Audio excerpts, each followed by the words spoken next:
Hello,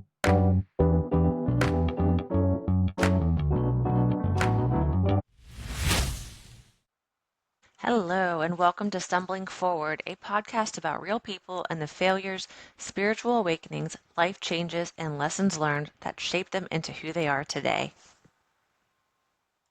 Hello, and welcome to the next episode of Stumbling Forward. I am Erica Taylor Beck, the founder of Authentic Foundations, and today I have the lovely guest of Jenna Fabrizio. Jenna, hello, welcome, and please tell us about yourself. Hi, thank you so much for having me. My name is Jenna. I am a licensed clinical social worker, so licensed mental health counselor, and I have a virtual private practice. I'm located here in Charleston, South Carolina, and I see clients located in this full state of South Carolina. I'm also licensed in New York and in Florida. So I touch on 3 states where I'm able to see people within my practice. How did you get into being a social worker? I answer to this is always, I don't know. I literally just stumbled upon it. No, I knew I wanted to get into a helping profession, and I knew I wanted to not limit myself, and social work felt like the way to not limit myself. So that's kind of the first step to get me into just going to grad school and becoming a social worker in general. And then while I was in school, we have multiple internships, multiple people that we're talking to, and I was able to try out a lot of different fields, school social work, hospital social work, all the things, and was able to get a little bit more of a sense of like, oh, I really enjoy this. At the time, it was hospital social work. And that kind of jump started my career into hospital work, which I ended up doing for about 7 years before my practice opened. It takes a lot of emotional strength to do any kind of social work just because of the things that you're seeing. I love that you said you got to practice different things to see what flavor you really liked, and you ended up at hospital social work. What is hospital social work for those who aren't familiar? Sure. So I originally started in med surg, so medical surgical unit. So if you're ever in the hospital, you have a surgery, you have just sort of like any medical something going on, social workers always on staff, and we collaborate with the whole medical team just to see if you need any aftercare really. So if like you need to go to skilled nursing, if you need to get like a wheelchair before you go home, we need case management services, there's issues with insurance. And that's kind of where we step in. I then transferred over to psychiatric social work, hospital social work, and that became much more of intensive mental health support on the inpatient level for clients that were just unsafe to themselves or others in the community. And so you said this was in New York that this happened. Yes. Okay, Yes. so can you tell us a little bit about that? Were you from New York? Is that where you started, or did you move to New York? Yeah, I'm from New York, born and raised, and went to grad school right in the heart of New York City. So a lot of my training and internships were also there. So moving into hospital social work in the New York City area was just natural. That's where I was located. And I actually really enjoyed that because at the time I was young and vibrant and energetic. So I I wanted to be really more in the heart of everything. You know, it's a big metropolitan area. And then moving into the hospital setting, it was just one of those experiences where you got a taste of everything. And I personally feel I got the most amount of training that I probably ever could have gotten being in such an intensive setting. I can imagine. I can't even fathom the types of things that you have seen in your tenure there. You said you were there for a while, but I'm sure you've seen the gamut of things. Obviously, with keeping HIPAA and everything in mind, is there any kind, I don't want to say craziest story, but just like the most wow that you can share? Uh-huh. I've had quite a few wow moments, and everything you're probably imagining I've experienced. I worked inpatient psych, and over the course of the 7 years that I was in New York working, I also worked outpatient psych. I worked something called mobile crisis, which is basically like a psychiatric EMS services. So we actually were dispatched to a person's home if they were in psychiatric distress. And I will say some of my craziest stories came from that role. I have definitely entered a client's home before where there was a machete in the bedroom. So there's Aren't they that. always?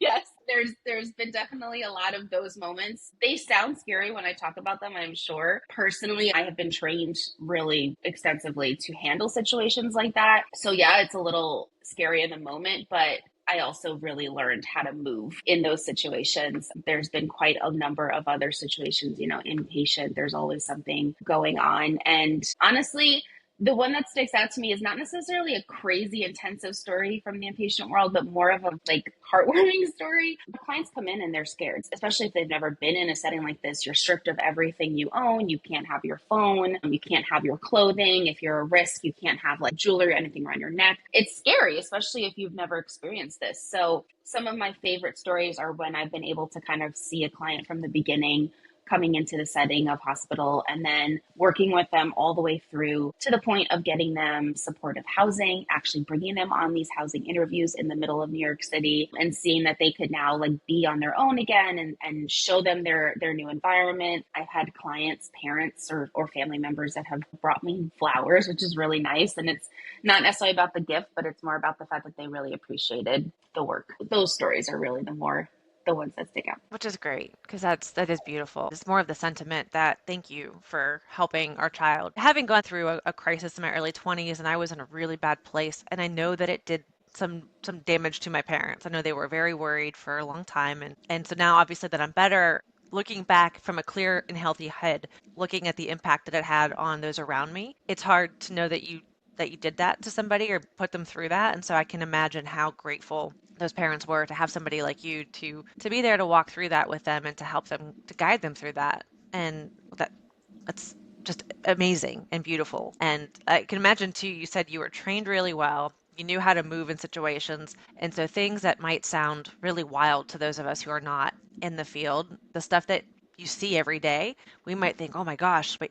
you're 10 steps ahead. You have to be to think, okay, I see that's there. They're here. This is what they're dealing with. How do I need to move in this room to keep myself safe? And that's really impressive. And I keep saying the word beautiful, but that's what's coming to mind is it's just really beautiful to have people who want to do that because it can be really scary to deal with people who are in a mental crisis. So For thank you. sure. Thank you for doing that. Yeah, no problem.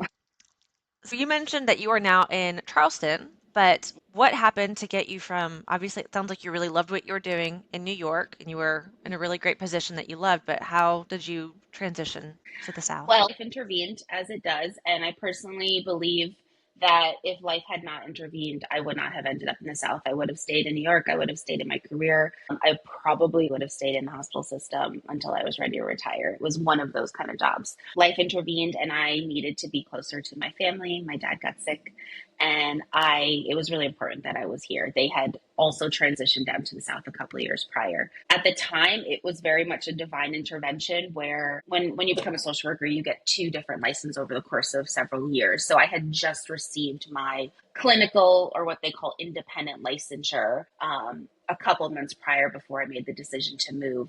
And that was huge because that allowed me to practice individually. I didn't have to practice under another person. I didn't have to practice under a hospital setting. I could go out onto my own. And that happened 4 or 5 months before I made the decision to move. So that allowed me to dive into opening up my practice, working for myself. I started with just taking on a couple of clients in the evenings after work just to see how it was because it's not something I ever did before. And it was also not something I was taught. They don't teach you how to run a business or a practice in social work school. It's not on the curriculum. I got my feet wet. I really enjoyed it. And I was like, you know what, this could really help me transition. I could move down. I could be closer to my family. I could still be paid what I'm comfortable being paid, working on my own. And that's honestly how I made the leap down here. It was also one less thing to think about. I didn't have to think about getting another job. It allowed me to have a little bit less stress on myself when I had to kind of handle some personal things. And that's great because you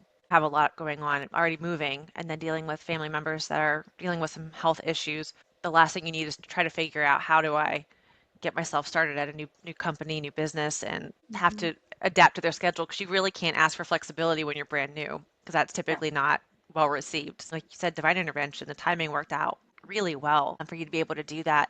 But there's a challenge. So now you're an entrepreneur. So not only are you a social worker and doing what you're doing, but now you have to create a business from nothing. What does that look like for you? It looked like chaos. It looked like really. I will say, if you ask any of my friends, they will label me as a hustler, and I think that's just from living in a big city. So when I came down here, it looked like I had no idea what I was doing, but I literally soaked in any information I could get. Thankfully, there are a lot of like on community groups for therapists, for private practice owners, all of the little freebies on how to run your business and all the things. Like I really just took on whatever I could to at least get the basics going so that my business can run and I knew I was doing it ethically and the right way. Over the next 3 years, I say it looked like chaos because I was like a toddler again. I had to learn all of these new things about running a business, how I want to run the business, who I want to align myself with. I had several situations where I had to learn that not everyone is your friend in business. Not everybody wants to help you. I had to learn about all the financials of doing my own retirement savings and all of these things that were always built in, my own health insurance. It was a very big game of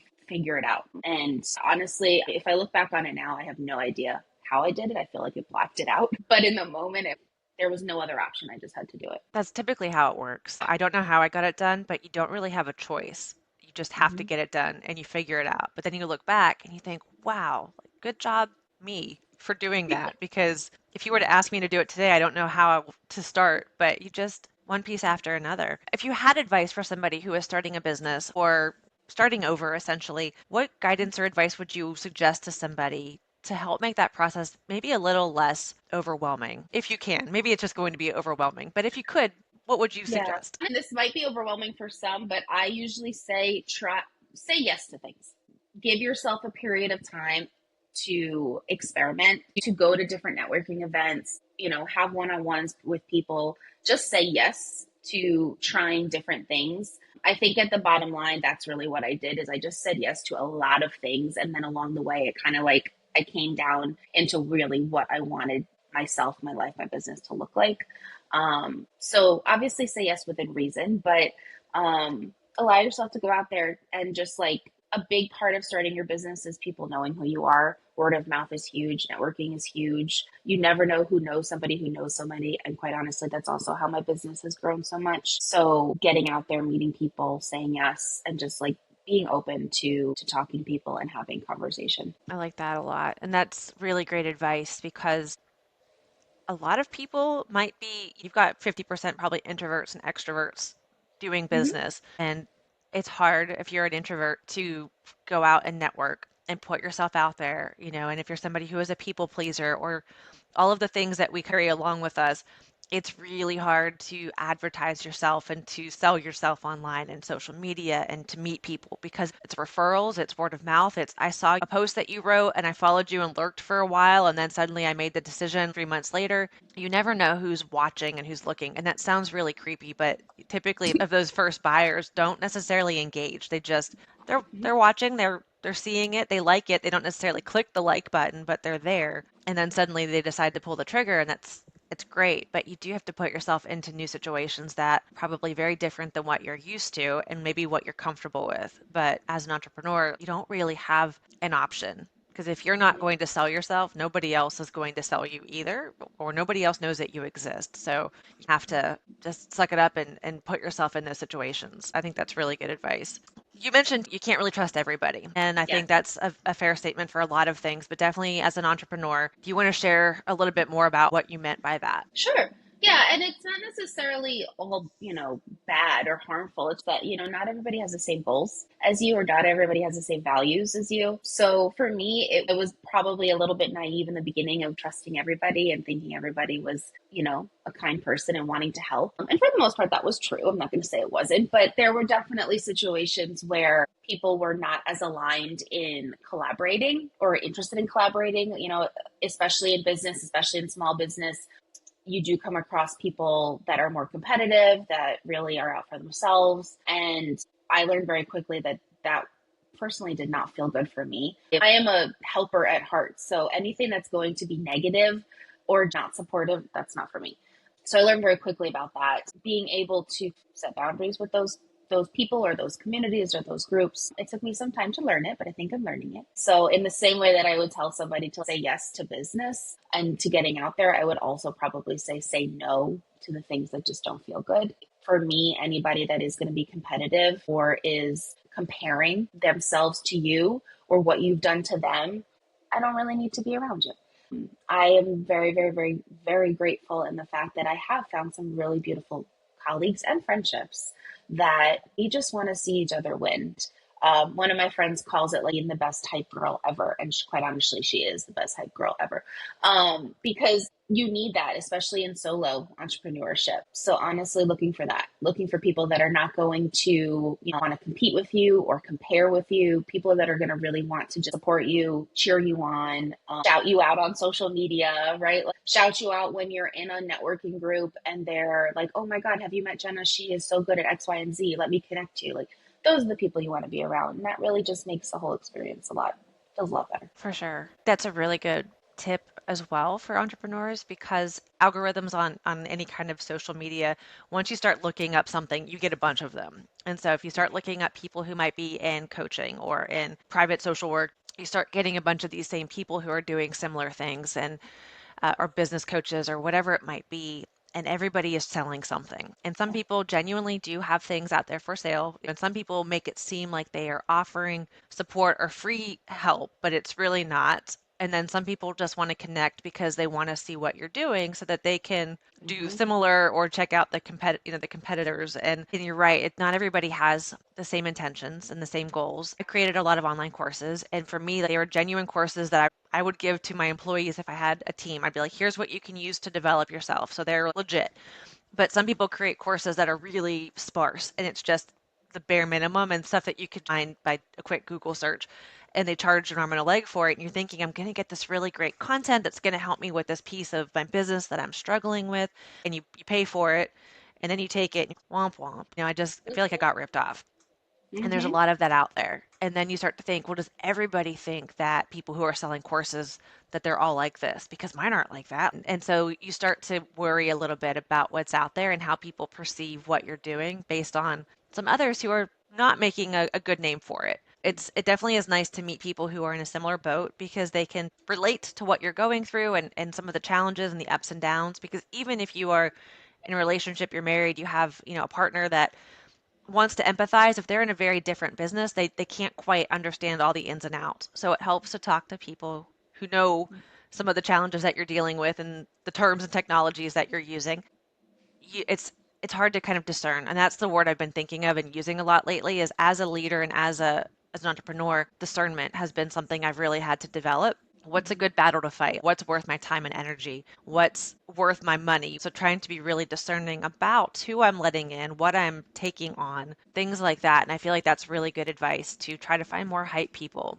It can be hard to find them.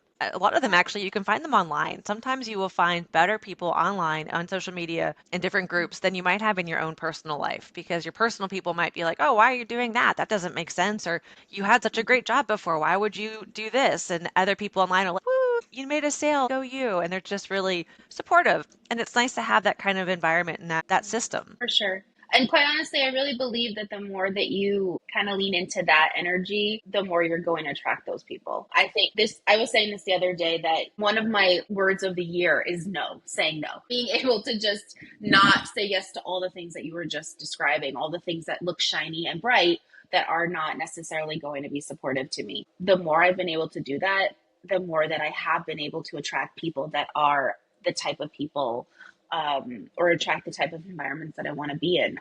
I'm really grateful that I have some really great friends and colleagues that I met early on when I was in the middle of figuring out my practice. None of them live near me. They're all throughout the Carolinas, and we meet up and we actually now we've joined businesses together to do some really fun supportive groups because we all feel that we need that. On the flip side, it's taken me now 3 years of being local here in Charleston to really start to feel like I'm finding community that fits my needs. It's like kissing a lot of frogs, right? Like you had to kiss a lot of frogs to figure out who those people are. So I think the more that you're able to say no to the things and really honor yourself, honor how you feel, right? All the times that I was going to these things or saying yes to people or buying into people's programs, in my heart of hearts, my gut was saying no. I wasn't ready to do it, right? I wasn't ready to take that different action. I wasn't ready to slow down. I was trying to keep up with the Joneses, trying to keep up with what I see online. Since the end of last year, last quarter, and now through now and beyond, I've been really trying to slow it down and not try to keep up. I'm in no race with anybody. And that has really allowed me to attract the people, the places, the things that feel aligned for me. That's the key word is alignment. And another thing you mentioned was your gut and really trusting intuition because your logical brain sees whatever's going on. And I did a talk yesterday for some entrepreneurs, and I was talking about emotional intelligence and how your body's emotional response is it's very natural. It's just fight or flight. And I want to keep myself safe. So I'm either going to run or I'm going to fight. And most of the time, you don't need to be in that state. So if you can just breathe a second, because your body's like, okay, I want to make money. I need to be a good business. They're doing this. I got to do this.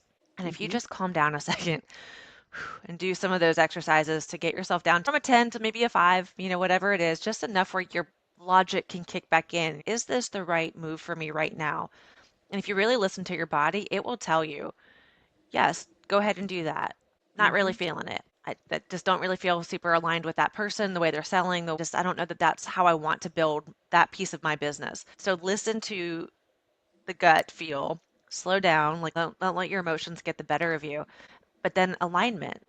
And I think maybe you and I had talked about this too originally about the Mm-hmm. different energy, but the masculine is go, go, go, get things done, you're doing, you're building. And then the feminine is more of the waiting and the flow and the marketing and the communication piece and how you position yourself out on social media so people can find you. And it sounds like you're somebody, especially with the hustle culture in New York, like go, go, go, very masculine energy. That was how I've always been. And so telling myself that it's okay to be relaxed and it's okay to maybe take the day off, or maybe you do one call, maybe post something online, and then that's your day. And you're like, oh my gosh, that's 7 hours of wasted time that I should be. Sometimes it's not about doing and forcing and pushing. It's just about being. And people Mm-hmm. who are aligned with you, who are waiting, those lurkers who are waiting for that right post that's going to trigger them to say yes. And so I love that you said, I'm saying no and I'm not jumping into everything. I'm listening to my gut. I'm allowing Mm-hmm. my energy to dictate where I'm going from here. And it sounds really spacey and woo woo if you're not comfortable with it. And I get that, but it helps. And there's also science behind it, all the quantum science. So people who are like, oh, that's really, feelsy and woo woo.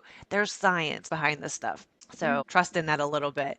But do you want to elaborate on any of that a little bit more? Yeah, I could elaborate on that for days. But I practice what I preach too, right? Like this is a lot of what I tell my clients when I work with a lot of clients that are high perfectionists, high anxiety, need every people pleasers. These are the type of people that I work with, and they also struggle with this. I use this. Is it a little woo? Sure. But does it work? Absolutely. And that's why it shows up in my practice too. Over the last couple of years, as I've been narrowing down who I am and what my practice is, I've been on my own healing journey, right? Dove really far deep into Reiki. I became a Reiki master and do energy healing.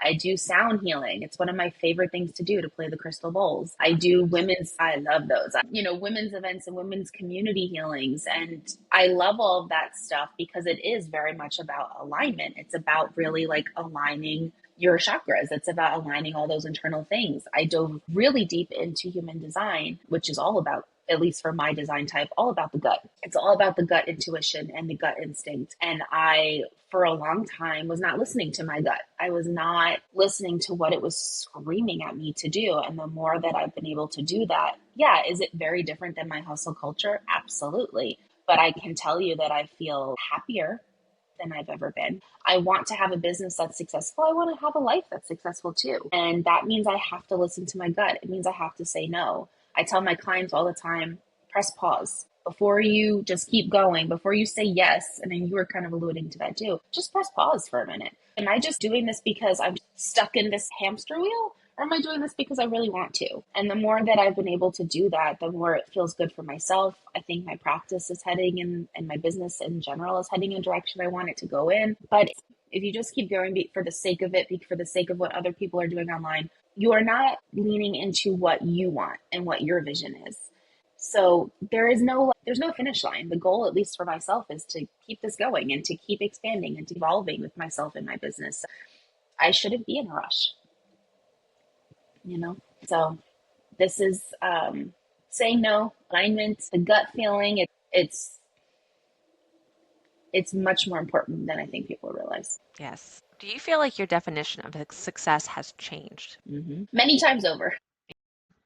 Yeah, for sure. If you would have talked to me when I was a hospital social worker, I would have told you my definition of success was to do my, what do they call it? 30-50. So do your 30 years, retire by 55. And that would have been my definition of success. I would have had my pension. I would have had, all of my things set up, but I don't think I would have been actually truly happy. And I don't think that truly was a definition of success. I was like on the hamster wheel. And now, even in the last couple of years, I think my definition of success has changed. Where when I first started my business, again, I was looking at everybody else around me and thinking that I had to do five things at once. Right now, I had to do all these events and be a practice owner and coach and do all these things because everyone else was. And that was my definition of success.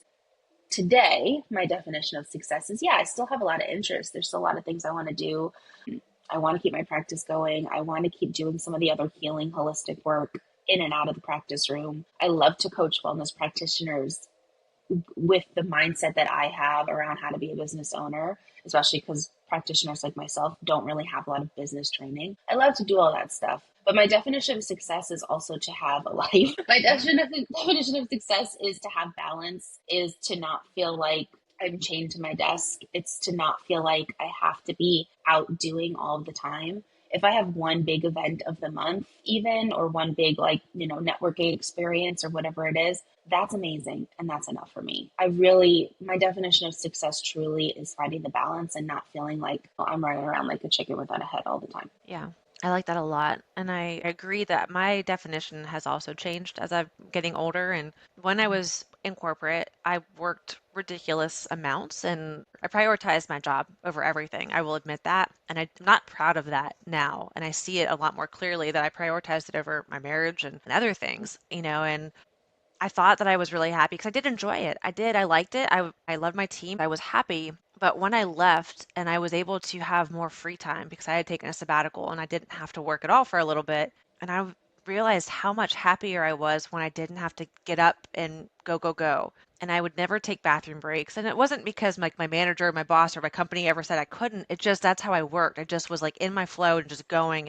and it was very masculine energy. And so I started to go outside in the middle of the day and go for a walk. And it's amazing because I love being outside. I love being with my dogs. I love getting to do that. And I wasn't able to. I was at this desk all the time, and I have four dog beds around me, which you all can't see, but my dogs and I lived in this office. And that's not a good experience for them either. And I Mm-hmm. felt really bad because they would be in here for 12 hours or so just sitting waiting for me to be free and they just wanted to be around me and I felt bad for them. And so now success, yes, I would love for my business to take off and I really want to help and impact the way we do leadership and I want to be successful, but for me it doesn't mean I have to be working 80 hours a week. I'd actually rather not. I'd rather work under 40 hours if I can and just put my courses out there and have things happen and do coaching, but still have free time to just be a person. And I'm a lot happier in the last 6 to 8 months than I ever thought I would be. And I didn't realize that I wasn't. And I think that's part of it too. If you don't take that time to pause and really evaluate where you are, you're almost conditioned. The Mm-hmm. hamster wheel's going and you're just doing it because you can. And you don't really realize, is this what I want to be doing? Because when I got laid off from my one job, I was really almost embarrassed. And even if you had said, hey, I got laid off, I would never have thought negatively about that. I'm really sorry that happened to you. I felt like I was embarrassed to tell people. And what if I get a job that's not at the same level where I was before? Are they going to think I'm not good enough that I'm settling? Why do I care? What other people are thinking about me and what I'm doing. Because I actually didn't want to go back to that same level. When I started reapplying, I wasn't looking for VP levels. And so it's just really interesting when you give yourself a chance to really look at yourself in your life and am I living my life for me or am I living it the way I think I'm supposed to because of what other people have told me or what other people are doing? And if that's what people want to do, great. If that's what makes you happy, there's nothing wrong with that.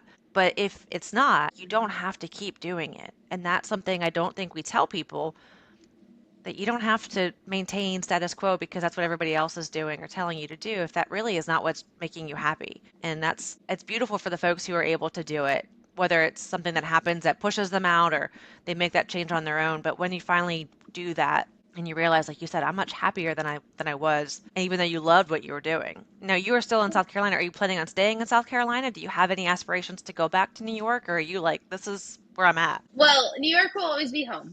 There are things, New York is a very special place. It will always be a very special place in my heart. My, extended family is still there. I love New York for the culture, for the food, for all that it is. I love to go and visit, and I do that frequently. I think it would have to be something. I do think about going back just because it is such a warm place in my heart. But honestly, enjoy what the South has, I can't believe I'm saying this, enjoy what the South has given me, which is a little bit of a different lifestyle. I love that it's warm. I love that it's sunny. One of the things I love to do, and especially in the middle of my day to break up the day, is I take my dog on a walk or I go sit in the backyard. I love the sun. I can't help it. So I love to do a little sun tanning in the backyard. I like those things, and New York is not going to give me that 10 months out of the year the way Carolinas do. So I think New York will always just be a beautiful chapter in my life. I am definitely, for the moment, staying down in the Carolinas. Now, does that mean I'm staying in Charleston? Maybe not. To be continued. There are definitely a couple of other bigger cities in the Carolina area that I have my eye on, just because I do miss a little bit of the energy of city life and metro life. But I think for now, being down here feels good for me. Two questions there. One, is Raleigh Durham on that list by any chance? No. Should it be? No, not really. It's not that big of a city, but that's closer to where I am, so then I would be closer to you. But never mind. But two, say if you did go back to New York, do you feel like you would enjoy it the way you did? Because now that you've changed, I know there's still parts of it that you like the food and some of the culture and different pieces, but if you were to move there, do you feel like you would fit in the way that you did before now that you have adapted to this new way of thinking and doing? It would fit in. I think it would probably, I almost in a way would worry that I would kind of go backwards, that I would be around people that are still in that like, hustle world. I have clients that live in New York and I hear about their lifestyle and I'm just like, whoa, that's a lot of things. I think I would enjoy it because there is a big part of me that loves that lifestyle. But I do worry about the fact that I think I would go backwards and I don't want to do that. Trust me, I think about that a lot. And one of the biggest things that keeps me from going back is the fear of undoing all of the things that I've done for myself.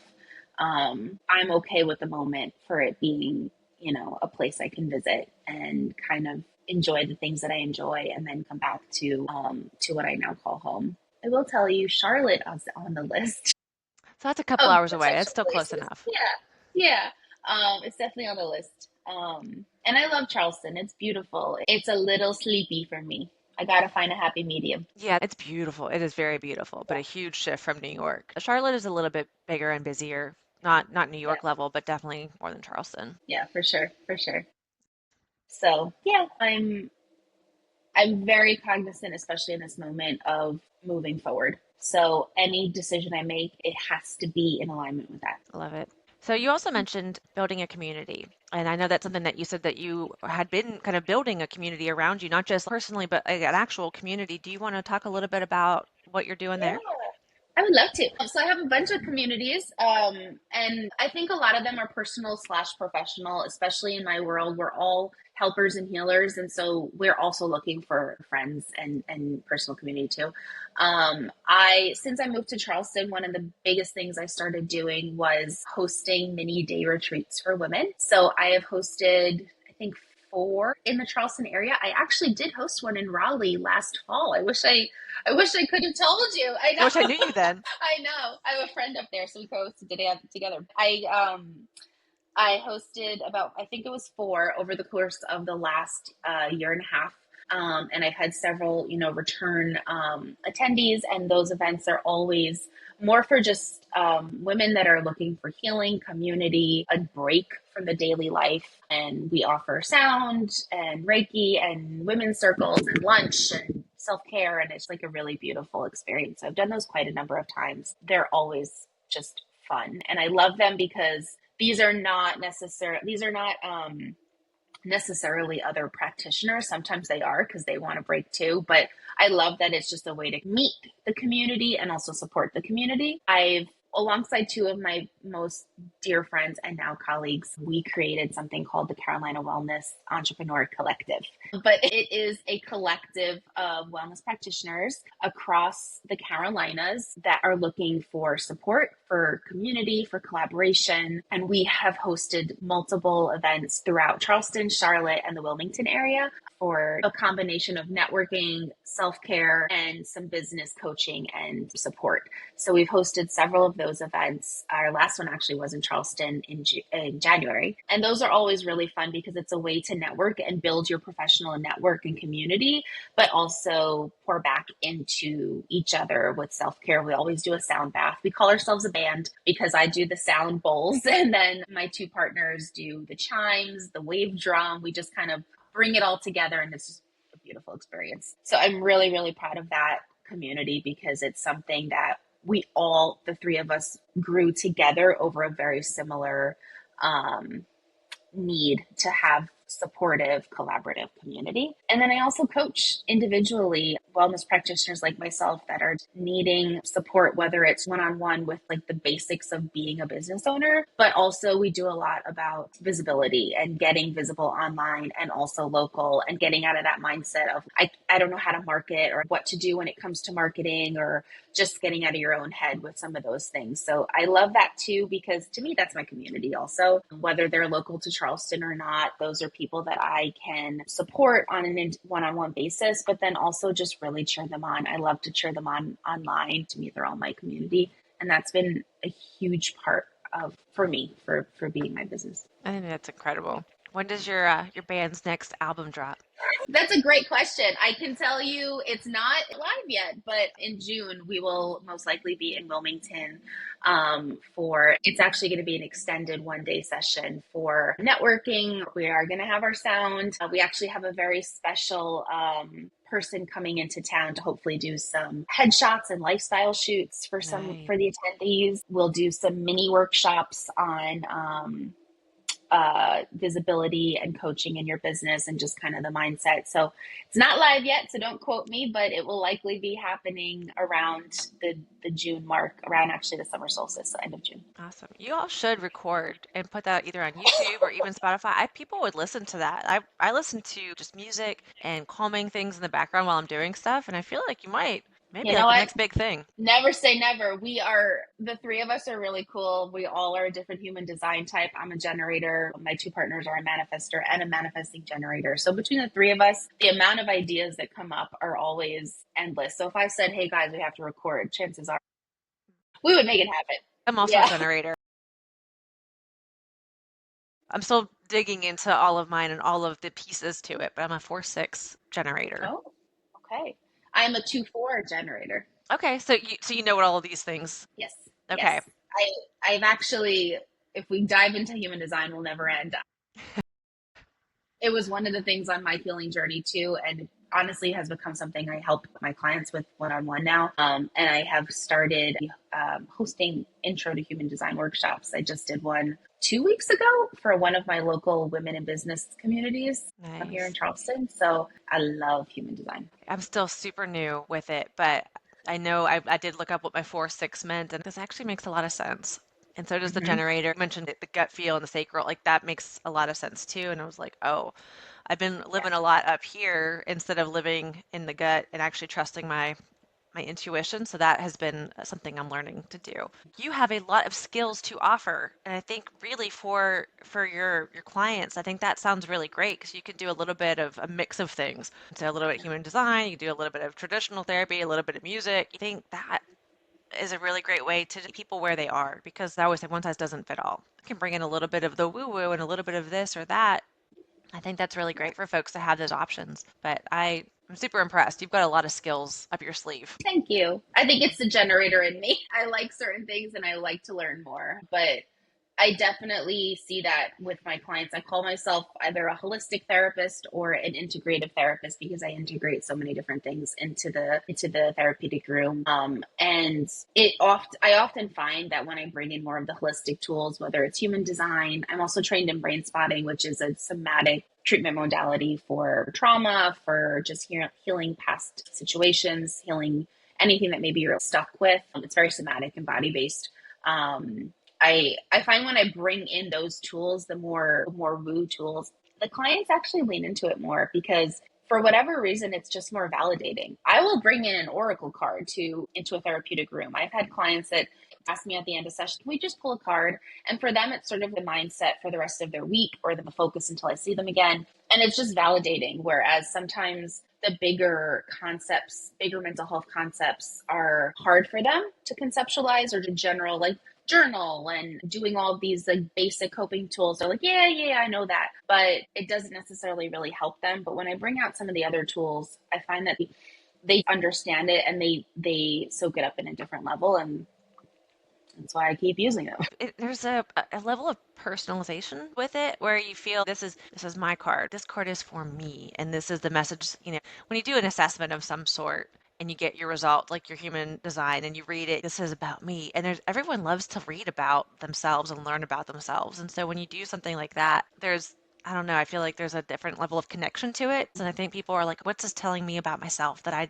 wouldn't have known without it? And everyone wants to learn a little bit more about their inner workings. I know I do. I love Absolutely. that stuff. I think that stuff is fascinating. Yeah, absolutely. And again, I tell them all the time, anything that I'm using with you guys, I have done for myself. I have tried myself. I have been a client doing these things, and I bring it now to my clients because I truly believe in it, because it has helped me. Human design helped me tremendously in the early days of business ownership, of not necessarily trusting my gut. My oracle cards helped me a lot just with my mindset and my own anxieties, and just being able to ground myself every day. There's been so many tools that I use. My sound healing was instrumental for me during my grief period, of being able to go to sound baths as a client or as an attendee and let go, and receive. So I love all of that stuff so much for myself, and it's helped me so much that I feel like I have to bring it to my clients now. I love that you do. I really do. If you don't know where to go, or if you've never heard of it, you might not come across it. So I think it's great that you're introducing it. And if it works for them, they can look up more. And if it doesn't, great. You just do it in your session, and you're done. But I think it's really cool to introduce people to new things that they wouldn't have come across on their own by randomly scrolling the internet. And I think that's a great way to open that door a little bit. For sure. It's funny because I'll have clients that I'll introduce some of these things to them. And then, next week they'll come in, they're like, oh my God, guess what? I found a sound bath in my area. I signed up, I'm going. Like, so we talk about certain things, and then they go seek it out in their own life too, which I really love. And, it's very intuitive. So I know which clients I'm bringing what skills up to and which ones are not open to it, right? Like, I'm Mhm. not going to open that door to some more of the intuitive tools or the more somatic based tools if that's not the type of client you are. So it's on me to really know who these tools are for, and then maybe who needs more of the like classic traditional clinical tools. That's great. And I think that's a testament to you as a practitioner to care enough about getting to know them on that level. It means a lot. It really helps with the healing to feel and be seen. So Yeah. again, Yeah, kudos for to sure. you. Thank you. I appreciate that. Well, Jenna, if anybody in the New York, Florida, or South Carolina area would like to work with you or talk with you, or if anybody else is just interested in learning more about you, how can they find you? Yeah, so if you are in those three states, that's where I can provide traditional therapeutic services. My practice is fully virtual. You can go on my website. It's rollingintowellness.com. And there is a link on that website to schedule a consultation, and we can chat and make sure we're a good fit for each other. I do take insurance in all three states, so that's really supportive for some clients as well. If you're interested in learning more about me outside of the therapy room and seeing what I'm doing around the Carolinas, if you're a practitioner that wants to connect for some coaching or would like to come to one of our collective networking events. Two ways to connect with me. The main things, I'm an Instagram girly, I'm a millennial. So find me on Instagram at Soul Society Wellness is my page where you can connect with me for one-on-one coaching and really any community event I'm doing. You can also check out our collective on Instagram at Carolina Wellness Collective. And we also have a Facebook group. It's called the Carolina Wellness Entrepreneur Collective. And any practitioner is in the healing space is welcome to join us. I will make sure to put all of those links in the different collective groups in the write up so that way anyone who wants to go check them out can. But Jenna, it was lovely to chat with you. Thank you so much for taking the time today to be on Stumbling Forward. So it was great to meet you and get to know you a little bit. And if you are back in the Raleigh Durham slash Charlotte area at some point, maybe we can get together in person. Yeah, I would love that. Thank you so much for having me. This was awesome. And then thank you everyone for listening. We'll catch you next time on Stumbling Forward. This episode of Stumbling Forward was brought to you by Ori Ara's Self Care Collective. Real women, real lives, and real self care. It's empowering you to take care of yourself one day at a time. If you are interested in joining the Self Care Collective, there are discount codes on the screen. Stumbling Forward member will get you 20% off your first month's membership. Or the Stumbling Forward founder will get you 20% off a lifetime membership.